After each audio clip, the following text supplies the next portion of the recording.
and Vice President Doyle, and I look forward to working with all of you in those efforts as well.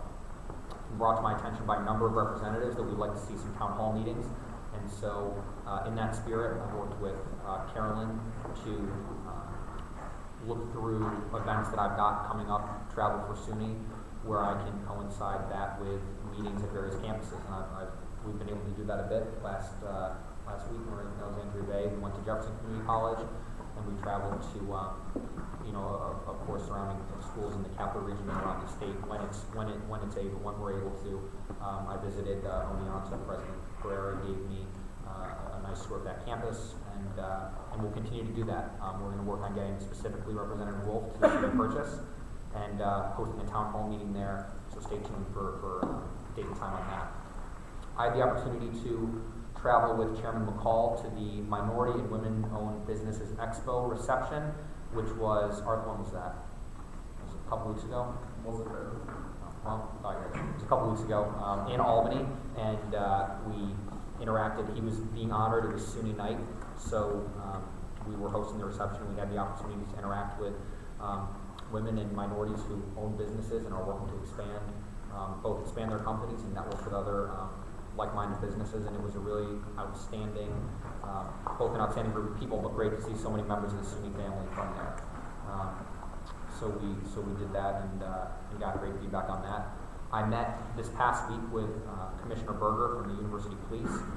Commissioner Berger asked me if I'd like to meet with him to discuss plans moving forward and to make introductions, and we did, and it was perfect timing because the next day I had articulated that we had concerns about University Police and efforts that we'd like to see made in terms of community and police relations with students. And in that spirit, he invited me to a University Police focus group where there were about 10 representatives from 10 campuses who came together to discuss student involvement and interaction with the police and how campuses can be made safer, but also to improve relationships. And they asked me if I would come and present, and I did. And I articulated that there are issues on campuses with students feeling policed rather than feeling protected and served. And we brainstormed some really great ways in which we, as a student assembly and as a university police system, can work to eliminate the barriers that they're currently facing and make sure that students feel comfortable and make sure that the police are able to do their jobs and move forward in a spirit of community versus a spirit of adversarial interactions. And that was an incredibly fruitful meeting. I think that we're well on our way to I think we are on the same page, and I think we're well on our way to seeing some real progress made with University Police. This was, I think, the first time that they'd invited the student assembly president to one of their focus group meetings in this specific capacity, and so we made some strides. I did not pull any punches when I articulated what our concerns were in terms of social justice on campuses, and I discussed some of the recent protests and initiatives that students have shown on campuses, and made it clear that these concerns are not just being brought by radical student groups. These concerns are being brought by campus presidents and by administration, by SGA presidents, and it's an incredibly critical initiative to progress the relationship between university police and quite frankly, specifically students of color who are not comfortable on their college campuses. And I articulated that, and it was well received, and we will have more. On that. Before I pivot over to Chief of Staff Simons to talk a little bit about Young Invincibles and wrapping up with the legislative agenda, there was a student at SUNY Delhi whose family was devastated, and whose community in Haiti was devastated by Hurricane Matthew. And I'm going to post the link. There's a GoFundMe, sort of a crowd sharing fundraising page that came across my desk that I'm going to share with all of you and ask you to share with any networks that you have. This is just a member of our SUNY family who was in an unfortunate position of having her family negatively impacted by a really, really horrific natural disaster. And I think that it's important that we stand with our colleagues across the system and do what we can to support her in this time. And so with that, I'm going to pivot to Chief Special. So as Mark said, we've been exploring a relationship with Young Invincibles, which is a higher education advocacy group that bases a lot of their advocacy in the Washington, D.C. area. They are national.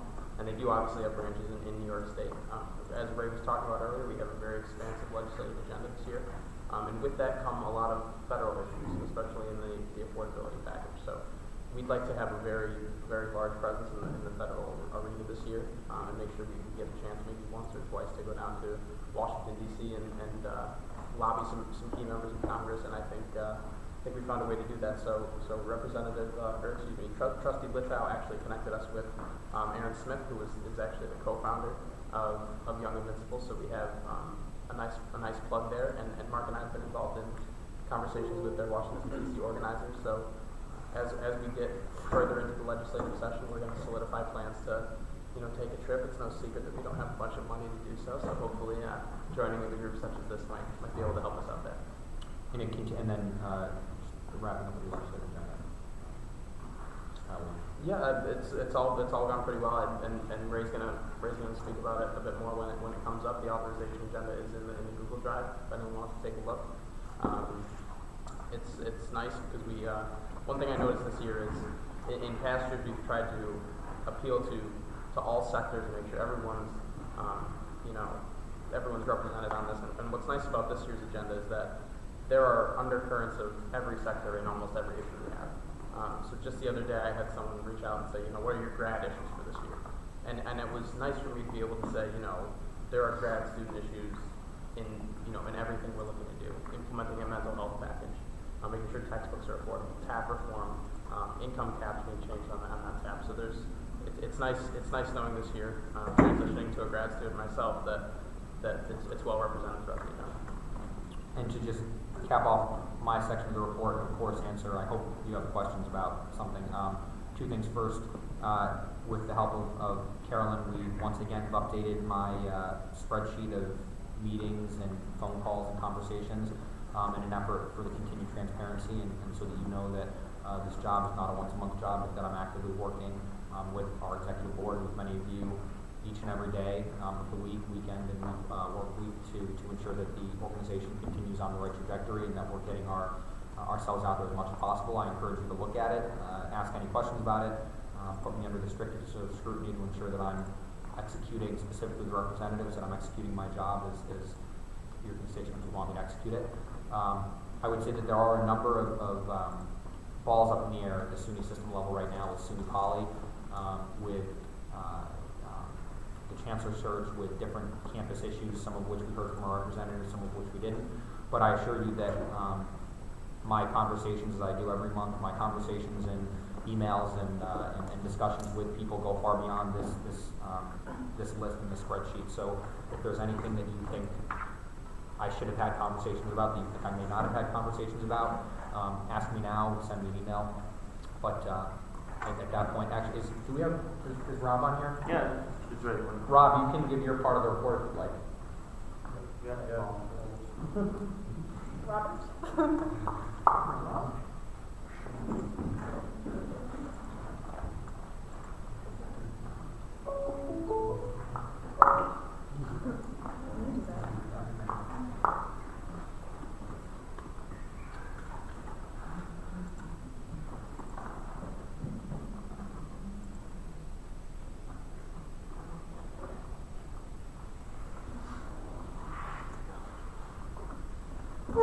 In the meantime, I'll give you an update on the Presidential Summit. Bridget and I will do because Bridget really led this effort with Carolyn and Nick, and it was really a collective group effort of the executive board. The Presidential Summit was outstanding, and we had an opportunity to interact with 27, 28 student government presidents for a first time ever of us doing this. I don't know, Jeanette, how'd it go? It was amazing. Just being able to meet with everyone, university presidents, community college presidents. It was an amazing experience, to be honest. We worked to get as much input as we could from student government presidents and facilitate a dialogue. We did have some structure and we did have some really great panels. I think all in all, Margaret was there, Nicole was there, Catherine was there, much of the executive board, and of course Jeanette was there as just SGA presidents who came out and really not only heard from student affairs professionals and student leaders on shared governance and an array of issues, but really had the opportunity to talk with one another yeah, it was a really unique opportunity. I also think that on the first evening, the chancellor came and had a really intimate kind of sit down with all the SGA leaders, and that was really, I think, beneficial. Robert, hello.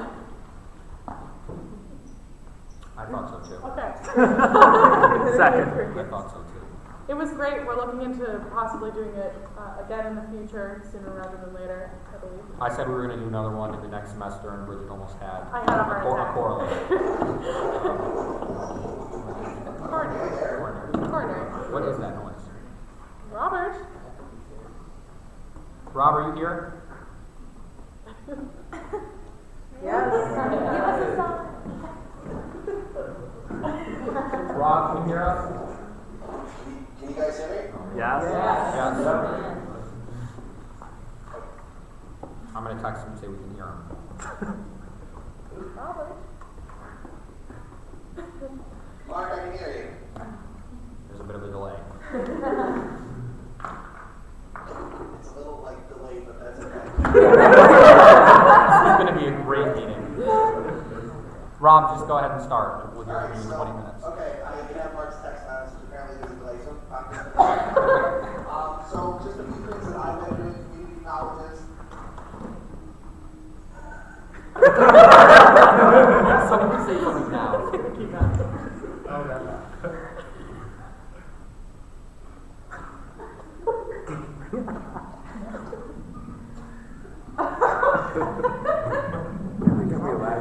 Like 5 minutes. Anybody have a telegraph machine? All right, I do. So community colleges, the reps have been great. We had a joint committee conference call. That went over well. One of the things that I said that we should do is that we should just continue to make sure that the updated lists are going out and all that. And it was just reps making sure that the conference is being pushed and the contacts are getting updated as well. The big thing why I wanted to be in here was rules. The rules committee has met. I am currently sitting as vice chair. With you guys' approval as the assembly for the reps and the executive board as well, that I will remain vice chair. We will go without a director, and we will kind of act as like director by committee. Nate, Colin, and Arthur are on that. It's been extremely productive. We're getting stuff done, and we're getting ready for conference resolutions that are going to come in. Other than that, I don't really have much other than things are getting, obviously done at the rep level. Kimmer and Barry have been great, making sure things that need to get to me, get to Mark and the executive team, and stuff that's going down is getting to the reps and stuff like that. Kind of retooling a little bit on how some things will go, but other than that, it's business as usual. Thank you, Rob. There also is like a 15-second delay because I can hear myself, which is just weird. Can you? All right. All right. So I think we're set. So does everybody understand that the rules committee acting by committee? So Rob is acting as the vice chair. Obviously knows rules very well and is having an effective time with the rest of the committee. We haven't had issues. Resolutions have been going through rules. Again, we haven't run into anything. I don't foresee that we will with this strong group of people. Representatives in particular, if that makes you uncomfortable to do it how we've been doing it, speak up. And if not, I would request sort of a consensus that continuing to act in this way, I think it's the most efficient. I think that it's the most effective, the least bureaucratic, and that we've been able to really get a lot done. If anybody disagrees with me, of course, feel free to say so, and we'll figure something else out. Can I just make a quick comment? So we met twice, myself, Colin, Nate, and Rob. All of us are fully in support of this card structure. We've been working really well on getting resolutions approved and fixing things that need to be fixed. We're setting a directive that you all to approve. And I don't speak for Rob or Nate or Colin, but I know that I personally would hope that you all support keeping this sort of structure in place. It's working really well, and it's going to keep working well throughout the year. So. All right. Rob, thank you very much. I will hear that in an hour. And we will. Anybody have any questions for Rob?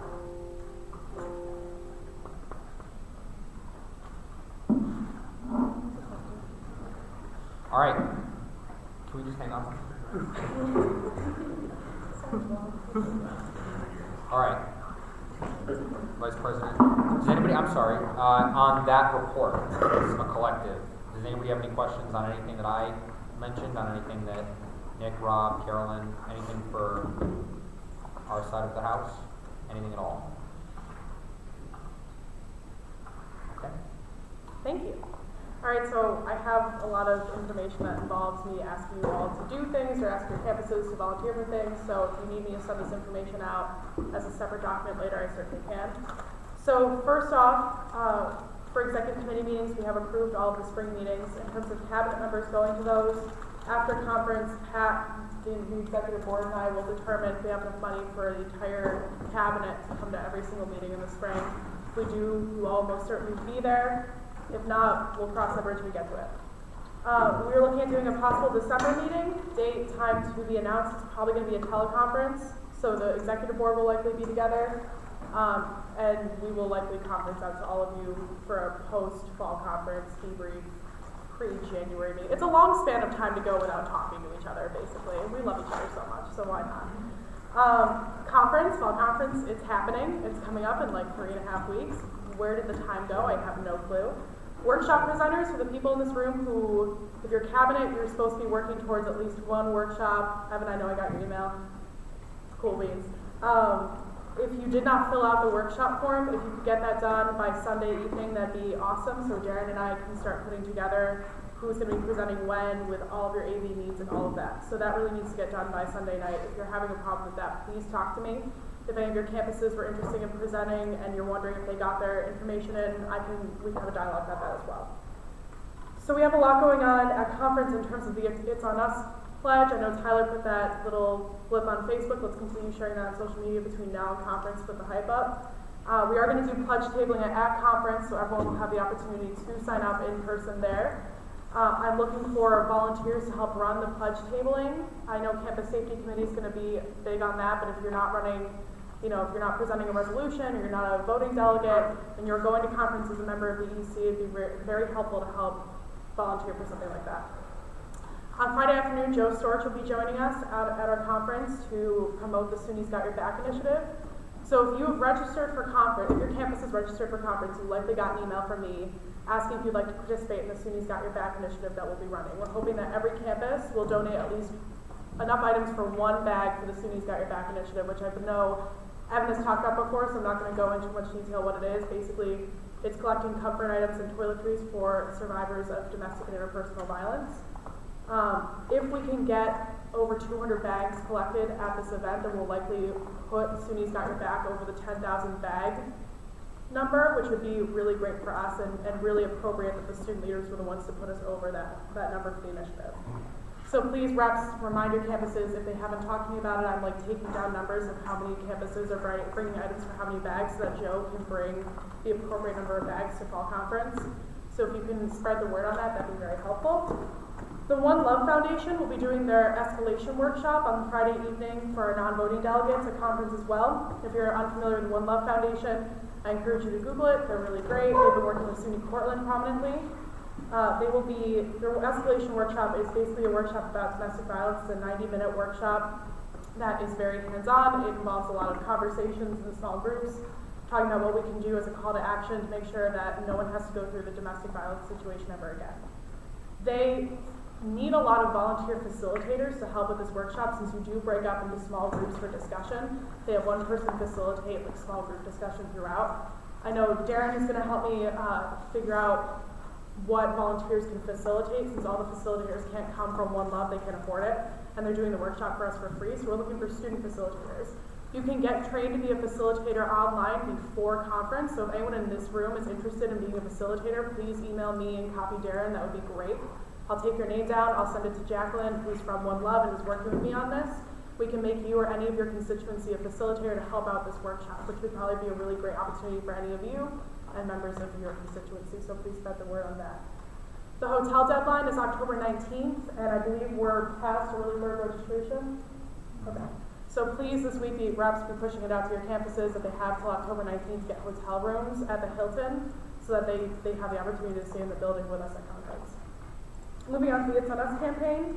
We've talked a lot about it so far. I just want to put out there, I have like proposed programming sheets for campuses that want to do, like Fredonia is doing an It's On Us week. We have a different event each night, and the entire week we do consistent pledge tabling. I have about 6 student groups and our SGA signed on to it, as well as our DEI office and our counseling office.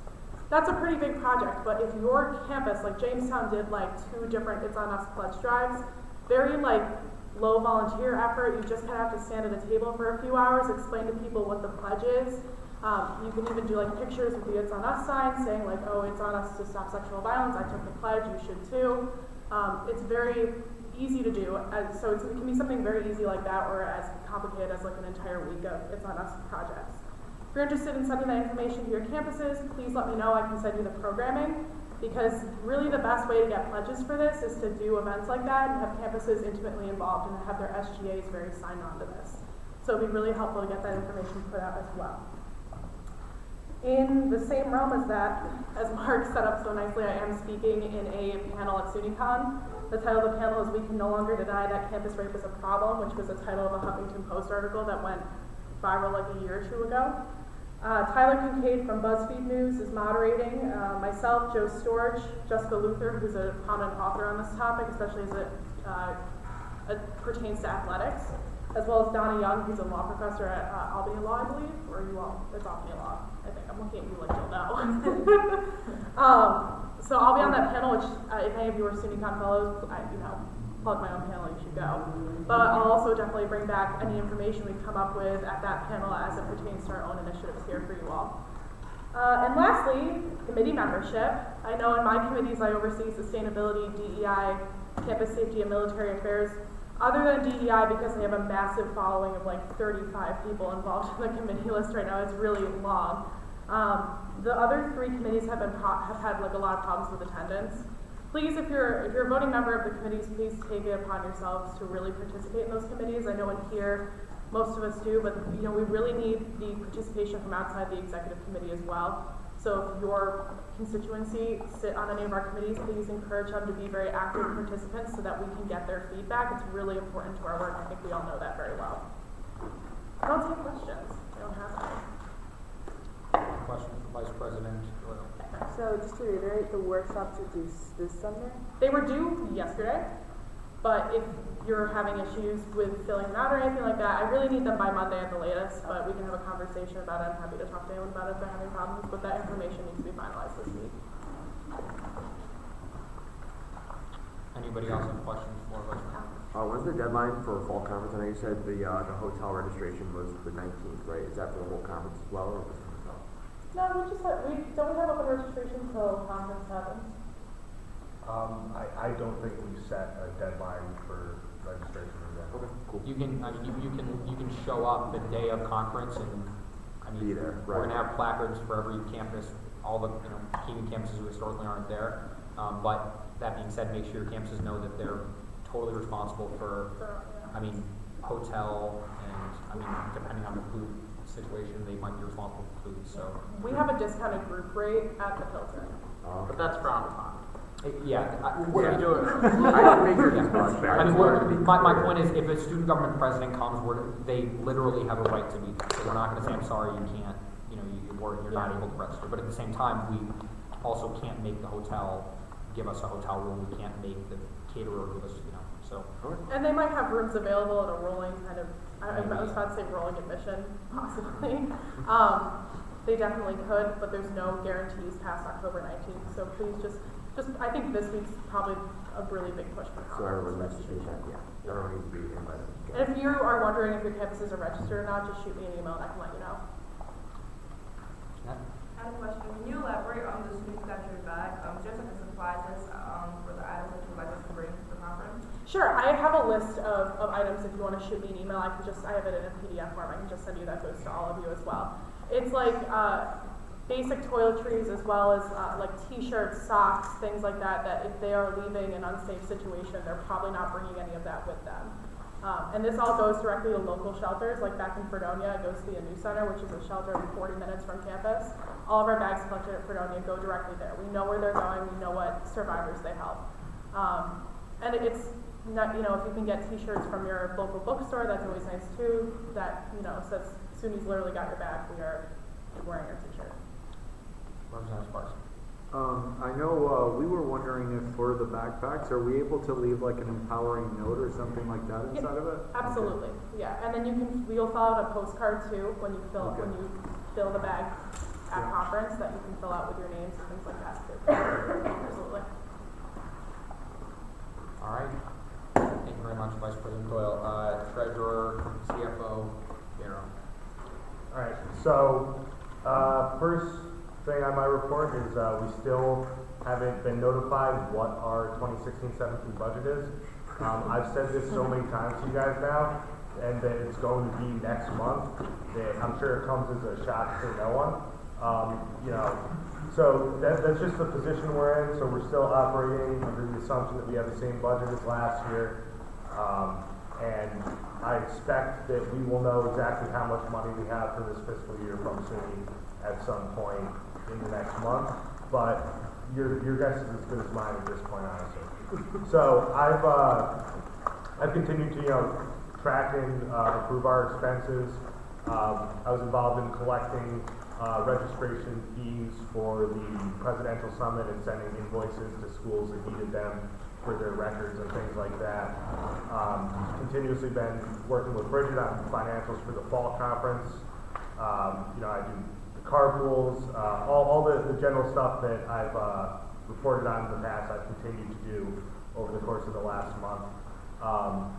This past month in particular, I've started ramping up our efforts to get sponsors for our fall conference to bring in some extra revenue there and try and build up our Research Foundation account. I have a few prospects that I think are promising. I don't want to go into too much detail about who out of respect for the people I'm talking to. But I expect that in the coming week or two, we should be starting to secure sponsorships for the fall conference. Another thing on my report is the tuition task force. So, we developed this tuition policy one-pager to send out to campuses throughout the system for feedback. So, representatives, I hope you have sent that to your campuses, and I hope that they are engaging with you and sharing their opinions and ideas on it. I got the impression from the task force itself, which was pretty representative of the system, that it was a policy that I expect to have pretty broad consensus, possibly with some issues here and there, but I think the meat of it will stay as it currently is. Aside from tracking our spending and trying to bring in revenue for conference, the other thing that I've started doing is begin discussing our advocacy plan to increase SUNY SA's budget for 2017-2018. We haven't come to a real consensus on exactly what that plan will look like yet, but I think that's going to be a big effort in the next month so that going into conference we have a strong idea of what the path is for us to have a really sustainable budget that gives us the power to advocate in a way that the students of SUNY really deserve, which is difficult for us right now with our current size budget. So in my report in the Google Drive, I've laid out the monthly spending for our EC meetings and stipends. That's really been our expenses to this point. This meeting, we spent a little more than we will on average because the hotels were a bit more expensive than they are in upstate. But really overall, I feel pretty good about our current financial position and the what I project our spending to be through our first 6 months of this fiscal year. Is under half of the budget that we had last year. If we believe that's the same that we'll have this year. So that may give us an opportunity to be, to look at some programming in the spring and things like that. But that's all dependent on what our budget actually is when we find that out. So I'm still operating cautiously with recommending, extra expenses and things like that. But really, we're on track to, at the very least, not overspend our budget like we did last year. So, does anyone have any questions about any of that? Yes. Not really questions, but just advice. Our school, Senior Western, we had lots of issues years back with getting our budget from our school because they like to hold it. And I think admissions thought that if they held our money in the banks longer, then they could get higher interest rates and get even more money back, but we weren't getting it. So what we did is we hired an accountant, and they worked tirelessly to get that push, to get us our money, and now we get our money on time. This worked for us, and it's just the accountant is a staff member under the SGA, so we hired him. We discussed how much we wanted to pay him. We discussed his hours, and he's definitely been an asset to us. I don't know if the essays, the essay would like to use that as well. Yeah, so are you an independent 501c3 here? Yeah. Yeah, so we're in a bit of a different position. We're really treated as a department within the SUNY system administration. So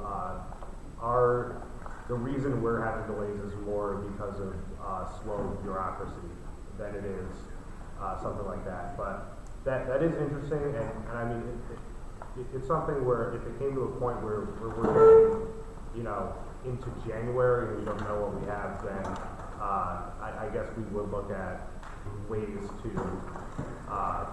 make sure that this isn't happening in the future, including engaging with outside professionals. So I appreciate that. Any further questions for CFO Darrow? Secretary Wood. So does everyone primarily have like an electronic device or want to listen to me? So I want to kind of walk us through Google Drive real quick, just so we can, I know it's boring and redundant, but just so we can like utilize the tools that we've built into our communication system. So if you go to share it with me, I just want to make sure you all have this. You should have the 2016-2017 Executive Committee folder. If you don't have that, you can drag it to my drive, and then it will be on your dashboard always. And then in that Executive Committee folder are all of our internal documents. So if you're a chair or a director, make sure this is there, because within that you have your committee documents folders, and that's where you can upload your agendas and everything. That way Arthur and I are always kind of chasing you around asking for your documents. We'll always have it. So if you have any questions about that later, we can talk about it. I won't go on about it for an extended period of time, but it does make your life easier when it's there and not shared with me. So for my report, and Mark announced it earlier, but we actually had 62 people register to vote, which is actually huge. And we'll be going through that data, figuring out when they registered and if it had to do with the article that we published with SUNY and what channels and how and where they're from. Yeah? I just wanted to interject on that. SUNY System Administration, and specifically Chancellor Zimmer, pushed out the SUNYSA.org/vote link on her Twitter like 7 or 8 times over the past 3 weeks. Yeah. That was not at anyone's request. That was just her seeing it. Morgan worked with SUNY Digital Engagement, put out a blog post on behalf of the Student Assembly, and she saw that and really liked it and just kept posting about getting people to register to vote over and over and over again. Yeah.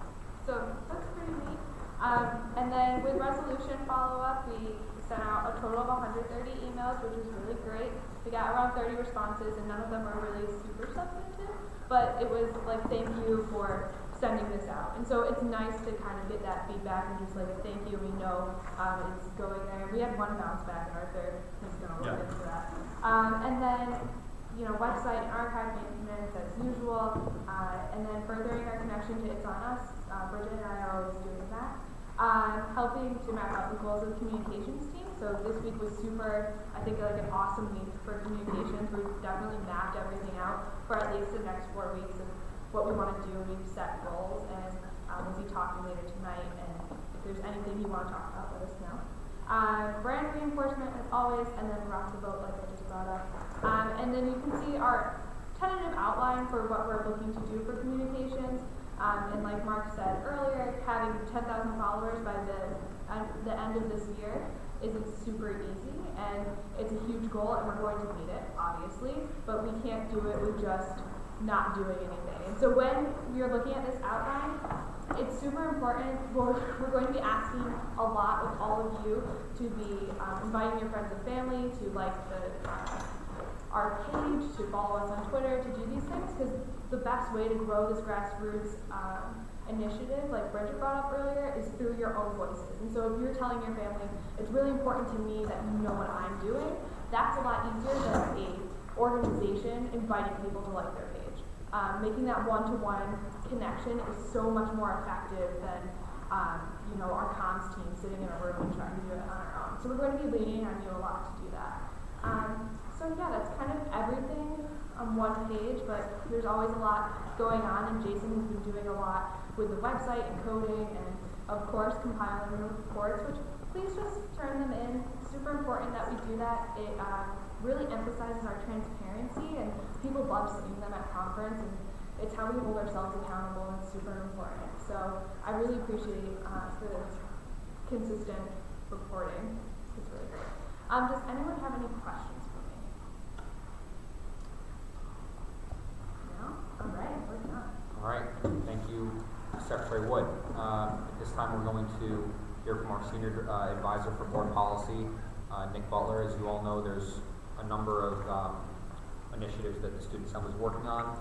I gave a bit of a report at the last Executive Committee meeting on the board, and we have another meeting coming up, as Nick will talk about. I'll say though, as those of you most of you I suppose know that I get input from a lot of different people on a lot of different things before I act, so that I'm ensuring that I am acting representatively of the students. And Nick is one of those people who advises me on far more than board policy. So don't be afraid to hammer him with questions about anything you might hear in the news on higher education in the present day. And he's who I go to, so you are more than welcome to do the same. So Nick. Thank you for the introduction. So there's not too much to report since the last meeting. Mark provided me with an update, but I do want to talk about the new committee that the Board of Trustees passed in the last meeting that I'm sure Mark told you about, which is this new Student Life Committee. And Mark is serving as the co-chair of that committee. And it's a really big deal to have a student serving as a chair of a committee on the Board of Trustees. It's a policy-making board, and to have a student on as a co-chair is a big deal. And we're trying to figure out basically how to utilize this committee in the smartest way possible. And so while we'll definitely be looking at sort of the big picture issues of access, affordability, tuition, we want to find some narrower areas to focus in on and dive in on. And so right now, some of the ideas we have, we want to get more input from you guys, but some of the ideas that we have is food security, homelessness, and university policing, and the relationship of the university police and students. Which I know Connor talked about in his report, and we all know the climate that exists today. So I think that's an important topic, but we're really looking to see what you guys think should be the topics of this committee that maybe don't get talked about. We're all talking about tuition, of course, but there are issues that maybe don't get to the Board of Trustees, usually that this committee can use and task for to look into, and really engage the trustees on issues of student life, and engage them in a way that they usually haven't been engaged. So if you have any ideas, let me know, let Mark know. You can email me, talk to me in person. And if you ever have any questions about board policy, please email me. Some of you have been doing that's great. I love a challenging question and thinking about things I might not have thought about. Our next board meeting is November 1st to 3rd in Albany. So we'll have an update for you at the conference, and yeah, that's about it.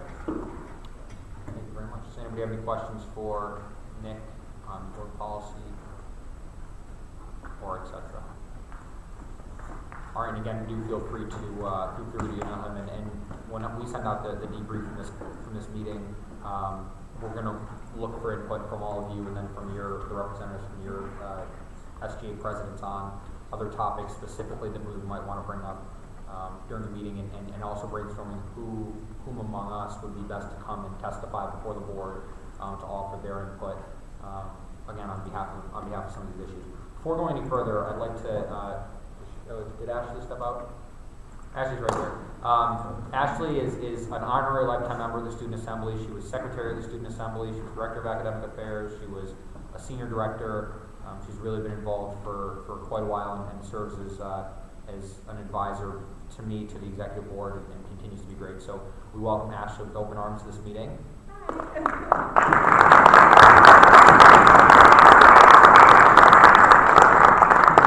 want to say a few words? It's nice to meet all of you. I know you're all basically new, except for a few of you that I know or have worked with. But I'm definitely impressed with the progress you guys have made this year and the transition from last year. And I tell that Mark almost every time I talk to him. So I'm happy to be here and see how it's changed in the few years I haven't been, but I'm excited. Thank you very much. We are now moving into our resolutions. First resolution is, first, does anybody have any questions about anything for the executive board, for anything for Representative? Actually, just generally, for the budget, how much did you say the budget normally is? Like how much was it last year? 64,100. Okay. Thank you. Any other questions on anything for the budget? Anything at all? Okay, we will move into resolutions, the first of which, as we all look forward to, the appointment of members to committees for the 2016-2017 term. Bridget, take it away. Well, here we are, folks, another EC meeting, another committee membership resolution. Is there any? It's a great thing. It's a great thing. Yeah, we have more members yet again, and I'm sure after conference we'll run into even more memberships, which is fantastic. Does anyone have any issues with the? I would like to ask one representative for a motion to add members to my committee, Hutchinson and Darren Morgan. Motion. Motion by Representative Delgado, second by Representative Wilhelm. Any opposition to amending the, and you'll send those? Yeah, send them to me. Any opposition? Passes unanimously. Thank you very much. And yeah, these students who are on these committees, as they should be, are very excited to serve on these committees. I mean, they take work off, they give up other opportunities to do this. This is a really, really big deal for them because it's a really, really big deal for the organization. But I know that, we put this forth and we all do what we do every day, but, these people reach out to Bridget all the time and myself, and they're very, very excited to do this. So if you know of a student who you think is great and would like to contribute, feel free to let us know. Point of order. Do we have a motion to approve? No, we do not. Is there a motion before amending the motion? Is there a motion to approve the resolution moved by Representative Delgado, second by who did that? Representative Petit. All right. So the amendment made by Representative Delgado, second by Representative Wilhelm, to amend the committee membership. Does anybody have any opposition to that? We just did it in the opposite direction. Pat's absolutely right. And motion to amend and To add Alex Pena? to add. Academic Affairs. Okay. Is there a motion to? Can you just send that to? And names and emails for those. Yeah, names and emails. Okay. Is there a motion to approve that? Representative Wilhelm, second by Representative Ortega. Is there any discussion? Any opposition to adding that name to academic affairs?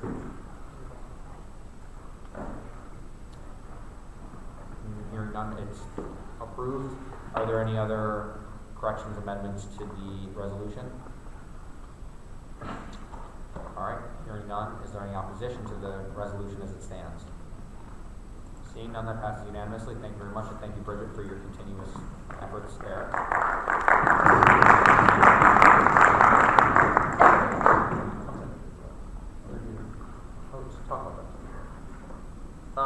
So the name that Evan just brought up is Alex Payne is a student at Boston University Law School, Boston College Law School. I don't know if I'm wrong, but he will officially come on the committee as the liaison for continuing educational programs to make sure that we're reaching all students in the educational initiatives, not only at the undergrad and graduate level, but also at the doctoral and the JD level are represented in our committees.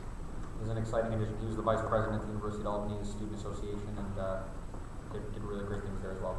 Thank you for that. We have an appointment resolution for Aaron Peichel, assistant to the vice president.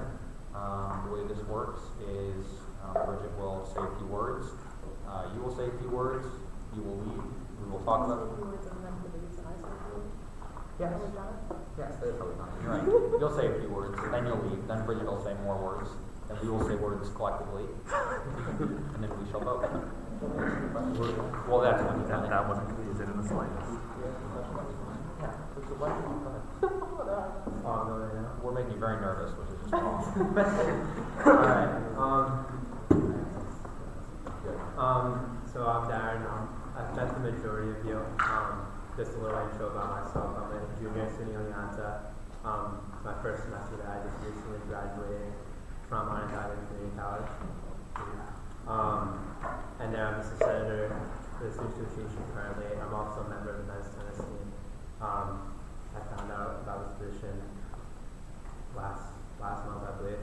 Applied for it, here I am now. I'm excited to be on board here. All of you seem great, amazing advocates. I'm excited to start doing conference plan. I'm excited to just really work with all of you. So, That's perfect. That's a perfect intro. So we'll take 3 questions, which is what we typically do. Representative Delgado? No. Do we have any substantive questions? You don't have to. It's not a bad thing. Representative McVeigh, Deputy Director Ramsey, and President Holmes. Are we not counting Tom's question then? No. Okay. Good. Go ahead. So, it's pretty obvious that this is the kind of job that can get stressful at times. How will you handle that stress? Honestly, like, I'm just someone that, I'm not someone that really gets, like, stressed out very easily. So I think that would be my first thing in handling that. But if I was ever stressed out in a position, I'd definitely go straight to Bridget about that, explain what's going on, line out something, if something ever comes to that, is the best way to go about it. Arthur? Just, this, and I think Sam had actually a question. There's one or two that I was considering, but I'm glad you asked that. What would you say, out of all of your student leadership experience, I know you were very involved at Onondaga Community College before you became on, but out of all your student leadership experience, is there any one position or any one experience that really, that you think really makes you qualified for this position? I think all of them as a whole, but with this position, like, doing a lot, helping bridge out a lot of conference planning. My position at Onondaga, I was the Vice President of Entertainment and Programming, which is a position based around event planning, programming. So that's the position that I would resonate the most with that. Representative Moore? So what do you interpret the duties of this position to be, and what do you plans or ideas for fulfilling what those are? Okay. Well, this position really, Bridget's assistant. I help her out with scheduling. I always have her calendar opened up on my computer.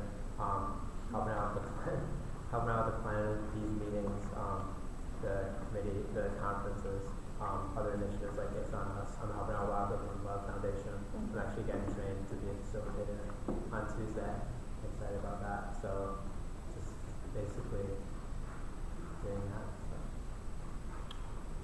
All right. Thank you very much, Darren. We're going to kick you out. All right. We will. Let's go out there. Yeah, just right out in the hallway, out of your shot. All right.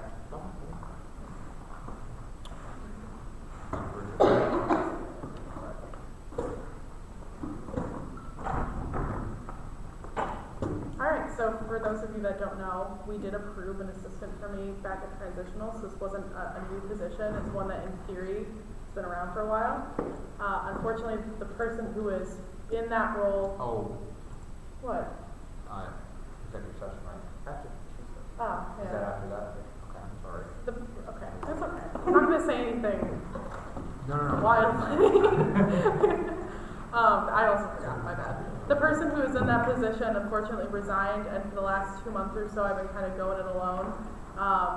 And then I realized that it's a lot of event planning, a lot of detail-oriented work, and it's helpful to have that second person who's kind of like just today, he hadn't even been appointed yet. But we were sitting here and he was like, did you reply to that email from Jacqueline from One Love Foundation? And I was like, no, I did not. So he's already on my back and keeping me ready to go and reminding me of duties that I need to be working on and to reply to emails that I clearly forgot to reply to while I was driving here for 10 hours.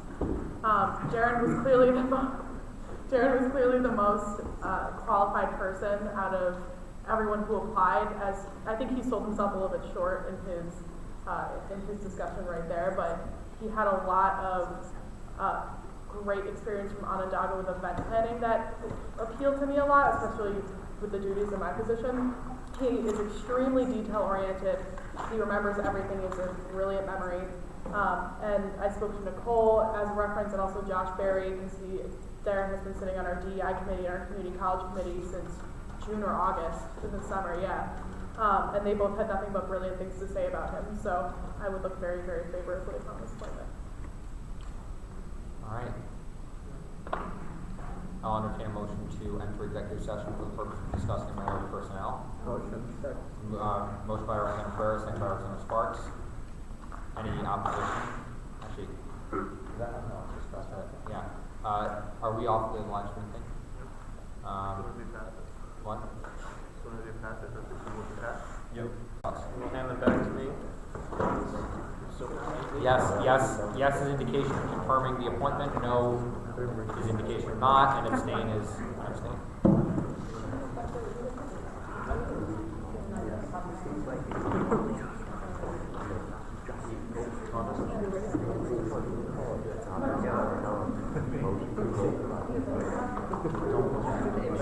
Past precedent that we don't do that, so I would prefer that you did not. But could we have one person who has the ballot on behalf of the committee? I mean, at this point, there's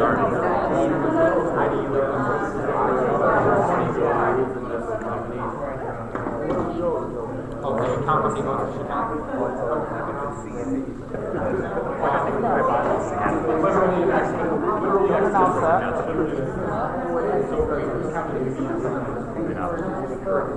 It's Union Ashley County?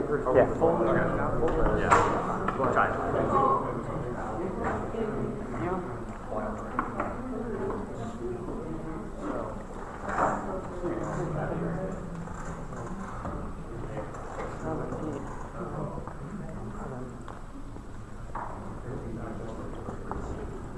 What? Ah!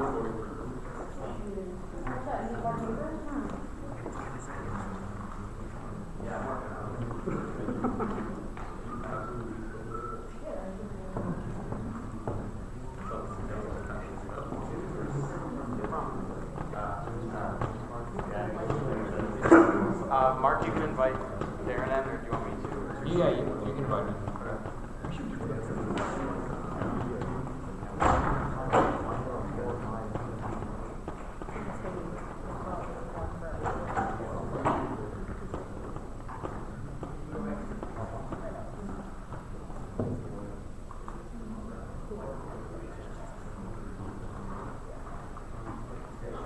All right. We will, while those ballots being counted, move on. Where's Ray? Is he here? Ray. Here we go. Does anybody know where he went? Going home. No. Can I have a motion? Would anybody like to make a motion to amend the agenda, perhaps, to put academic advising first, perhaps? Motion. You can't. Moved. So moved by Representative Holmont, second by Representative McVeigh to deviate from the agenda. So we will go into academic advising transparency, which is being presented by Director Macrono. Great. So,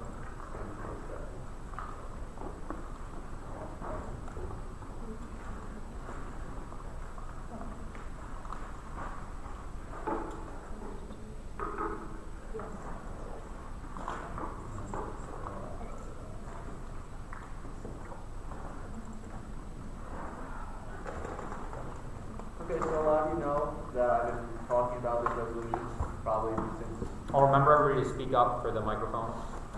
Thank you. So I've been talking about this resolution probably since our transitional in June.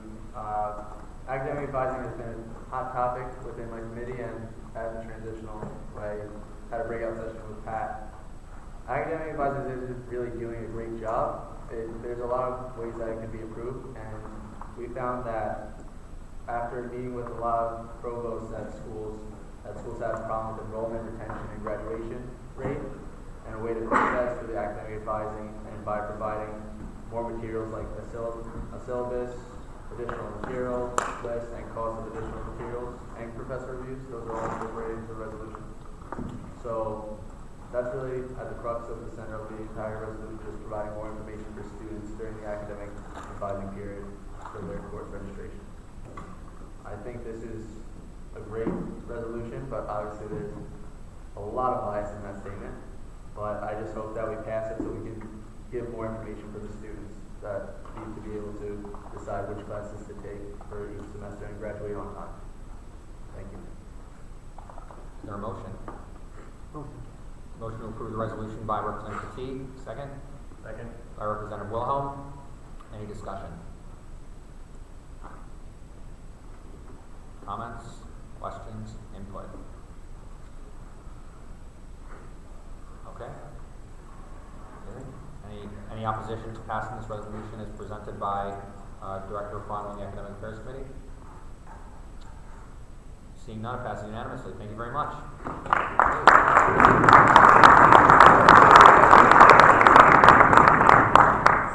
Okay, we will return to the regular agenda with Director Muniz to discuss the legislative agenda.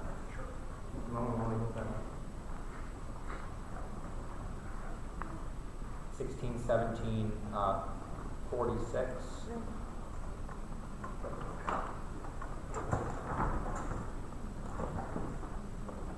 Note also that, and Ray will talk more about this, there is a supplemental document which is common for how we execute the legislative agenda. It's an assistant sort of outline for campuses and those of us who may not be as familiar. Ray, we don't approve the supplemental.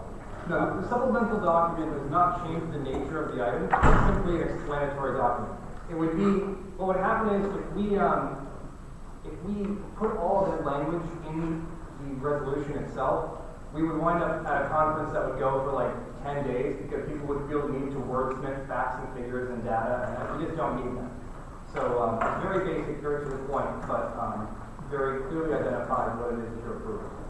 I say that just as he's pulling it up. It's if there's something specifically wrong with the resolution itself, certainly move forward. But if there's like a period out of place in the supplemental document, that's supplemental material to the legislative agenda, supporting everything that's on the agenda that you approved. So don't fret over that so much. And with that, again, keep in mind that this is our advocacy plan for the year. It doesn't mean we can't add things, but it's to be taken seriously. So pay attention, and once read through it now a bit, and once Ray's ready, we'll. And in the meantime, I'll announce that Mr. Peichel has been confirmed 15-0-1 as the assistant to the vice president. So congratulations, guys.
we're gonna get through the longest part of this first, and that's gonna be that very first item, which is the rational reinvestment plan. This is a plan that the tuition task force developed in cooperation under the leadership of Treasurer Guerra and in cooperation with my committee, Legislative Affairs Committee. So we had a lot of voices in on this, and the consensus was that we wanted affordability. So if you go ahead and click on that hyperlink, it's going to take you to this document, and you'll see a header tuition policy in brief. There are three main parts to this. First is increasing base government funding. So that is just the basic amount of money that we are getting from both the state and the federal government. And we are asking for the state not only to meet its statutory obligation, which it consistently has not, but we're also asking for a long-term commitment to increase that funding to get us on a path toward debt-free and ultimately cost-free higher education. So securing a long-term expansion of state aid for SUNY is simply raising that support. We want to, again, a long-term commitment for that. We also want to see what sort of role the federal government can play. Now, prior to the general election, many of you guys might remember that higher education was a big discussion during the primary season. And we have reason to believe that whoever the next administration will be led by will take steps toward a federal role, a new federal role in higher education. So we need to be prepared for that, and what we're asking for is, again, sort of a block increase of funding from the federal government as an investment into SUNY schools and schools around the country. We would like government subsidization for all fees, and this includes room and board. So I'd like to remind you guys, it sounds big and outlandish, but we're not asking for this to just be immediately implemented in 1 year. This is sort of a longer-term plan, and we're going to have more details than this one-page offers you guys, specific dollar amounts and investment packages that we're looking for. As we get a little bit closer to conference and those numbers become a little bit more clear as we continue to cooperate with SUNY. Investment into innovation and efficiency to maximize the impact of every single dollar spent. So it's not always about spending more, but sometimes asking ourselves how we can spend better to ensure that all of our dollars, tuition, tax, and otherwise, are going toward, are being used well. Need-based aid program is really part of the heart of this. We have been using the term bottom-up approach. So when it comes to affordability, it's crucial that we first focus on the students that need it most, the students that are most disadvantaged when it comes to their ability to afford college and really engage in higher education. This means we want to increase the overall TAP income, TAP eligibility. We want to raise the amount of money that you can receive as a maximum TAP award. We want to raise the income threshold from $80,000 to $100,000, and we want to put within that change a clause ensuring that in the future we will never go 30 years without a change in eligibility metrics again. We need to ensure that we're keeping track of inflation and wages and things like that. We also want to reinstate TAP for graduate students. It's a tragedy that graduate students do not have access to any sort of support like that. I can't understand it. I don't think many of our legislators can understand it. And we're hoping that in tandem with them, we can hopefully get this reinstated. We want to expand TAP access via the DREAM Act, which is something that the Assembly has already committed to years ago. But this year, we have a very unique opportunity, given the changing political dynamic in the New York State Senate, for the very first time, have a very real chance of getting this piece of legislation passed, ensuring that every single student in the SUNY system has access to an affordable higher education and has access to tuition assistance. Lastly is borrower relief and reimagining repayment options. So obviously we want lower interest rates across the board for current and future borrowers. An overwhelming percentage of student loan holders are in default. And as many of you know, although debts like gambling can be wiped out via bankruptcy, your student loans cannot. We think this is unacceptable and needs to be reevaluated top to bottom. Exploring newer payment options is also very crucial. We want, pay-as-you-earn system. Nobody should come out of college and be hindered from purchasing a home or purchasing a vehicle or doing all these things that you're supposed to be doing at the beginning of your professional life because they are saddled with massive minimum payments for their student loans. We need to allow people to get on their feet, and ultimately that will lead to a higher repayment percentage. And of course, we want to work closely with the next administration to ensure that we're looking at outright forgiveness options.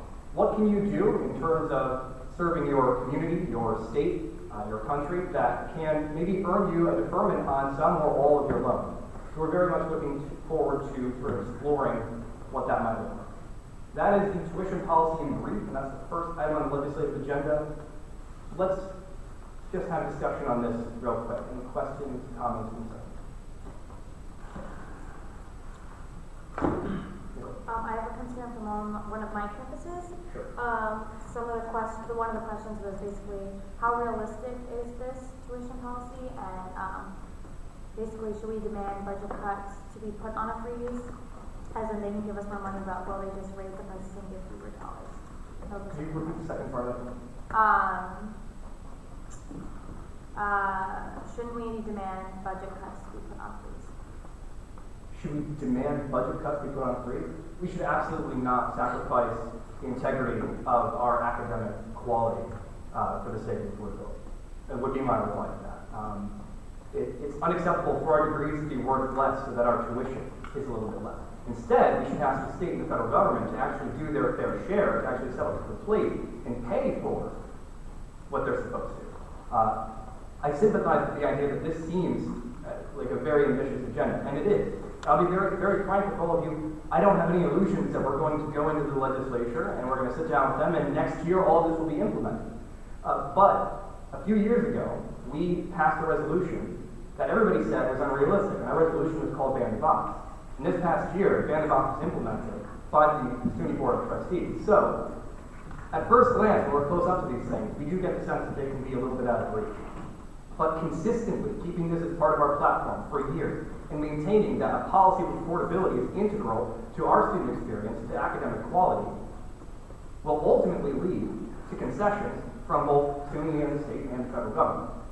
So it's about maintaining this position and carrying that banner as long as we can.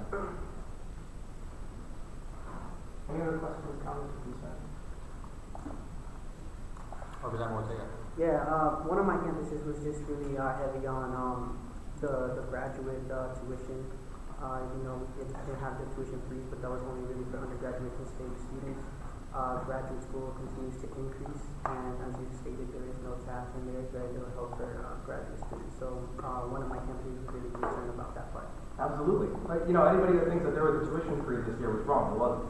There was a tuition freeze for only a few students, and everybody else had their tuition raised. That's unacceptable. We want a true freeze. We want a freeze for everyone, regardless of where you're from and where you are in your education.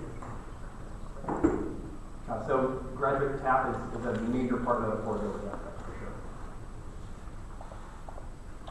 Any other questions, concerns, comments, input on this for Representative Wolf? Yeah, my constituents very much welcome a progressive tuition and reinvestment agenda from SUNY SA, unlike one that we have seen and that SUNY SA has approved and advocated for in the past. Some of my constituents, however, are concerned over the dedication to a debt-free over a tuition-free SUNY. Not all of them, but some. And there are, of course, still some objections to tuition being held by the Board of Trustees and not the state legislature. Sure. So, two things on that. First and foremost, the first step is debt-free. That is the looming crisis for many people in this room, for student loan holders across the country that have over $1.2 trillion worth of debt, almost half of which is defaulting on. That is the first step. The ultimate goal of this, and I think that's we've been very clear about this from the beginning, maybe we didn't do a good job of communicating, maybe I didn't do a good job of communicating it, is ultimately cost-free higher education, as it was intended at the inception. So, we obviously, like I said, the first step is going to be achieving that debt-free milestone and then building upon our success to ultimately get to college. So that's very much our intention. And if you feel we should add language further clarifying that, we're more than happy to. In the supplementary document, by the way, we're going to flesh this out, and we can include specifications like that as we have a clearer idea of what this is going to cost. Any other comments on this part in particular? I'll add with the advice of course, the executive board and Ray, I, Representative Ortega, speaking to your concern, voted against tuition, against the tuition increases for graduate students, as I agree that true tuition freeze would not include that. And I stood on my soapbox at the last SUNY board meeting and articulated pretty clearly, as some of you watched, our discontent over the current state of tuition. So regardless of what this body passes, unless you tell me that I should start advocating for tuition increases, I will continue to, at the SUNY board level, do what I've been doing to advocate there. So Chris, I'm on board with you with campuses, and you can report back to them on that, that we're fighting this on two fronts, and I think we'll be successful. So are there any other questions, comments on this portion of the legislative agenda? Okay. Thank you guys very much. I'm going to keep going. I would be remiss if I didn't recognize the outstanding work that Pat has done on this, along with the tuition task force. He really was very much the brain behind the operation, and this would not exist in the stellar form that it does without him. Let's move on to the textbook affordability. So what we're asking the state to do is we're going to submit a bill, and hopefully we will get the chairpersons of both the Assembly and Senate Higher Education Committees to be the sponsors of this bill in both houses, to create a task force. What we want that task force to do is look at the best practices in terms of reducing our costs for textbooks. Now that could be print-on-demand technology. That could be encouraging more online reading and articles. But we want to have a compendium. We want to have great research on how we can best drive that cost down. Because oftentimes that's the most difficult cost for students, right? Because that's sometimes out of pocket before, financial aid clears or you get a refund back. And so you kind of have to bear the brunt of that early on. So this is a crucial issue. It's been a crucial issue for a long time. And we have reason to believe, based upon discussions with Director Campbell from SUNY System, that this is a winning issue this year. We can get this bill passed. So I'm very excited to work with him, to work with the directors of the committee, to draft the bill, and hopefully we'll see that very early on in session. Any questions on textbook affordability? So I'm just going to kind of backtrack here. This has been something I know that's been around for 6 years, maybe, because I'm the one who started it. So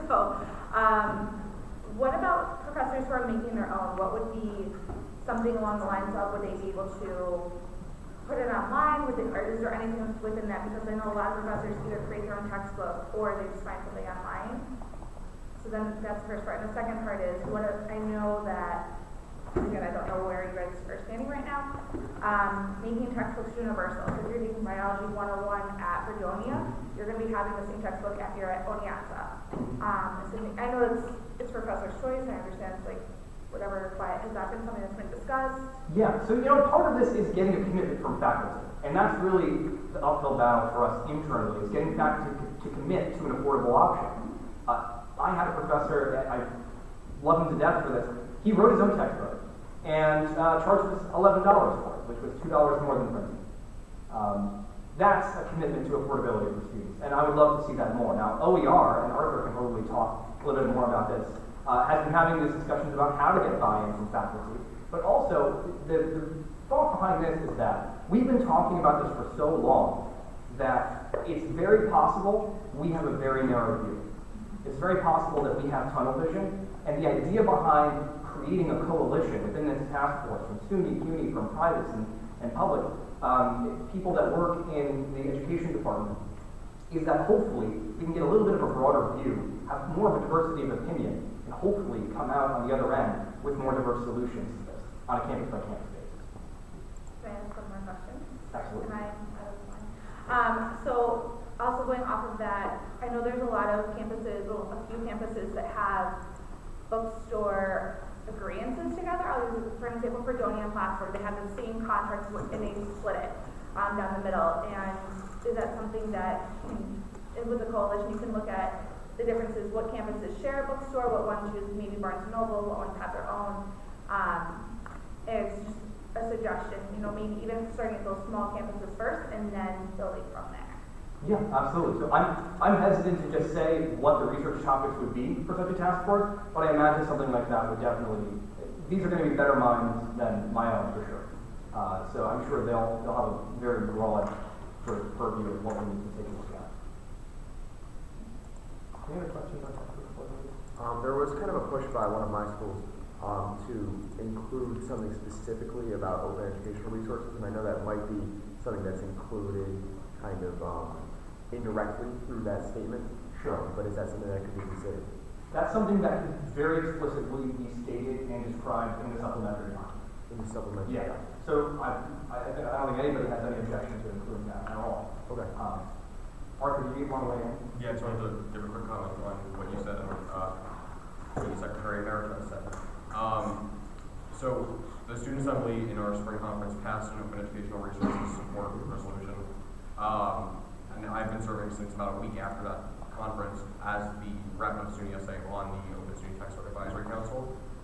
We are looking into developing a better partnership with CUNY, State Education Department, various other SUNY entities, SUNY Council of Library Directors, SUNY Office of Information and Library Technology Services, all these other offices that are really playing a central role.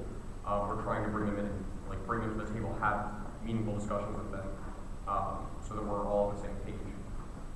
With OER, as Ray said, if a professor makes our textbook and says, I'm gonna, you pay me $11 to get a copy of the textbook,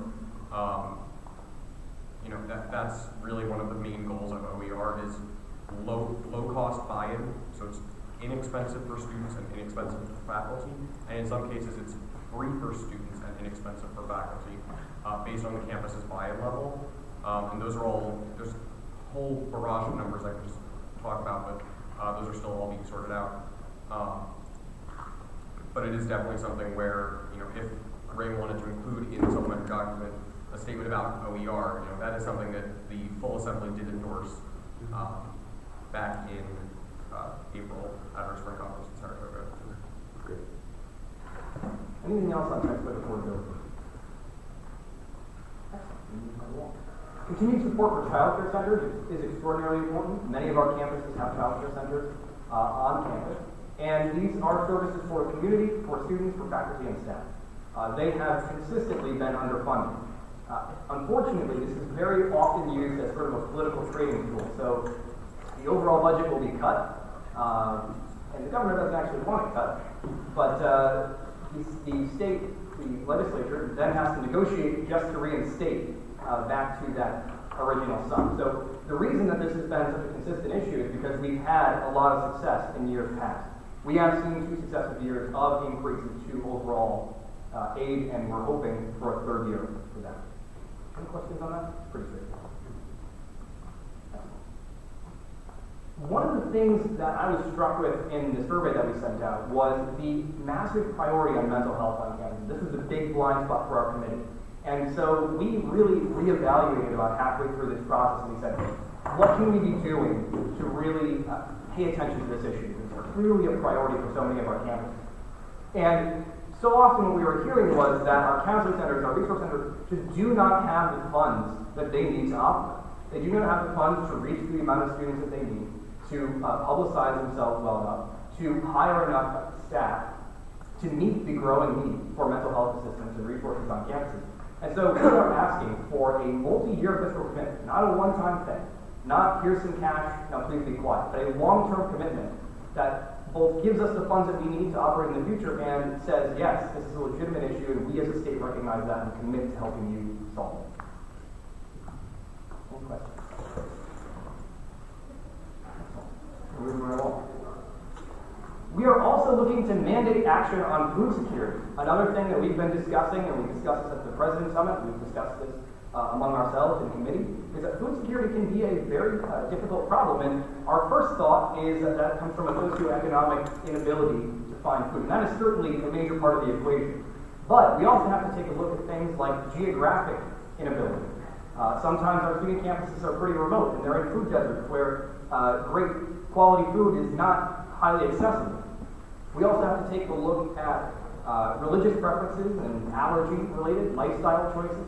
These are all things that sort of limit a student's ability to find quality food, right? And we would like to mandate all student campuses to develop a long-term plan to reduce food insecurity of every kind on their campus. Subsequent to that, we're going to request a competitive grant funding to help campuses enact their plans to reduce food insecurity. So here's how this will work. We'll say, all right, every SUNY campus, you come up with your best idea. Put all of your minds together, develop a long-term plan to reduce food insecurity. And we've got a big pot of money at the end of this grade plan. And whoever has the best plan, whichever 3, 4, 5 schools have the best plan, we're going to invest in that plan. We're going to put money into that, we're going to put money into it. And this is a way of encouraging campuses to first start that discussion, and second to create a compendium of best practices. Any questions on this?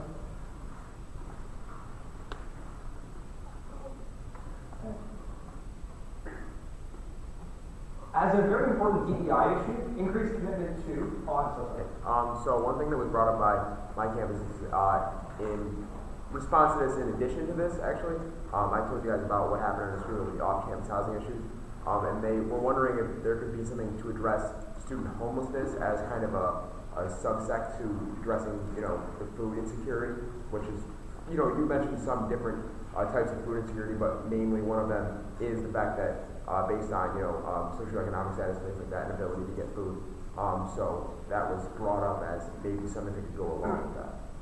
Sure. So we've had a lot of discussions in the past few months with people in the system and among ourselves about two things. One is what you just brought up, the student homelessness issue, but also student legal representation, with a lot of students having a very difficult time dealing with their landlords, who are oftentimes frivolously taking security deposits and things like that, overcharging and all those things.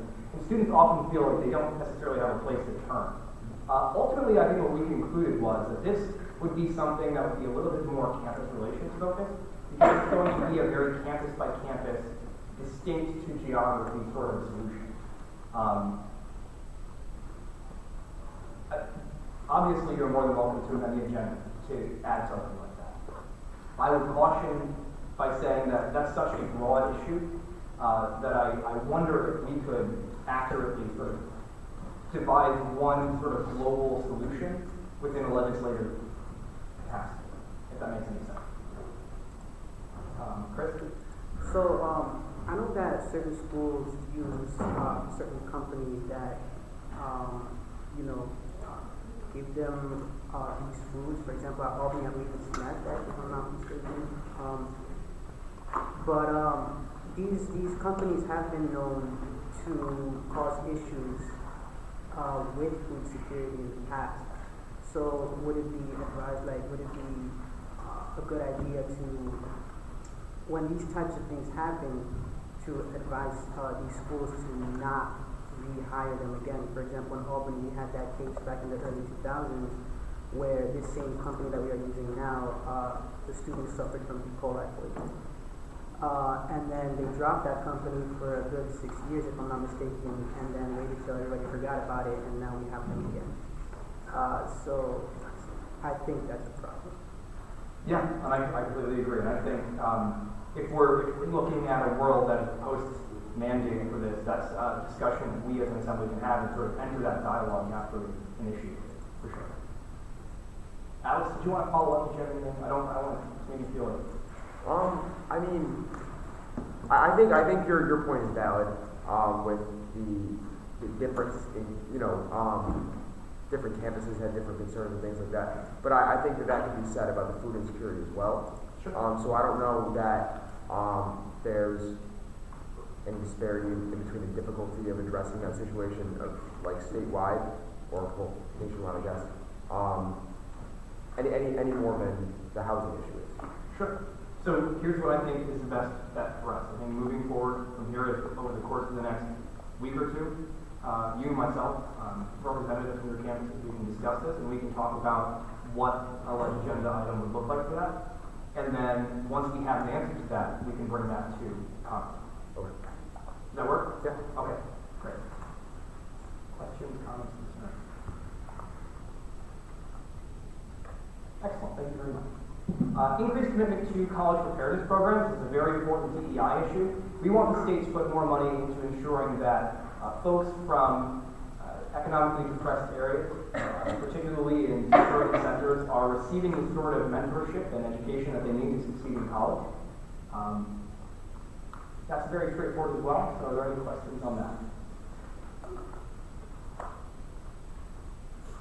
Great. SUNY Student Assembly funding. So we're going to explore possibilities for what a funding mechanism could look like for the SUNY Student Assembly. So there are a number of models that we have to look from. We receive our budget directly from the state.